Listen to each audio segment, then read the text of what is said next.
এবং ফাইট যদি রাক্ষসের মতো করে তাহলে আসলে ছিঁড়েই খেয়ে ফেলবে। রাক্ষস সিনেমার প্রমোশনে এসে সিয়াম মনে হয় এবার সাকিব খানকে এই কটু কথা বলেছে আকার ইঙ্গিতে, তা আপনারা ইতিমধ্যেই জানতে পেরেছেন বা যদি দেখে থাকেন। তবে আমি মনে করি সাকিব খানকে কখনোই কেউ ছোট করে বড় হতে পারেনি।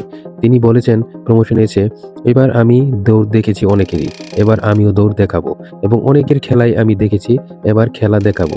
রাক্ষস যদি রাক্ষসের মতো না হয় তবে তাকে ছিঁড়ে খেয়ে ফেলতে হবে, এরকম কথাই তিনি বলেছেন। তিনি আরো বলেছেন ইন্ডাস্ট্রি কেউ নামের উপর চলবে না, ইন্ডাস্ট্রিতে আমরাও আছি, আমরাও থাকবো এবং আমরাও ভবিষ্যতে ইন্ডাস্ট্রি কাঁপাবো এবং ধরে রাখবো, এই ধরনের কথাই তিনি বলেছেন। তবে এই ধরনের কথা তিনি কাকে বলতে পারেন তা বুঝাই যাচ্ছে, একমাত্র সাকিব খানকে ছাড়া আর কে একে বলবেন। তবে যাই হোক, সিয়ামকে আসলে এরকম ভাবিনি আমি কখনো, যেহেতু যে সে এর ধরনের মন্তব্য করেছেন অবশ্যই সাকিবিয়ানদের দৃষ্টি আকর্ষণ করার জন্য। এবং এই বিষয়টি, এই প্রমোশনটা আসলে এখন তোলপাড় হয়ে গেছে ফেসবুকে এবং ইউটিউবে। আসলে এই ধরনের কথা বলাটা কি ঠিক হয়েছে কিনা আপনারও মতামত অবশ্যই কমেন্ট বক্সে জানাবেন। তবে সিয়াম নিশোর মতো এই ধরনের আচরণ করাটা একদমই আমার কাছে ভালো লাগেনি। তার এই ধরনের আচরণ করা শোভনীয় নয়। আপনাদের মতামত অবশ্যই কমেন্ট বক্সে জানাবেন।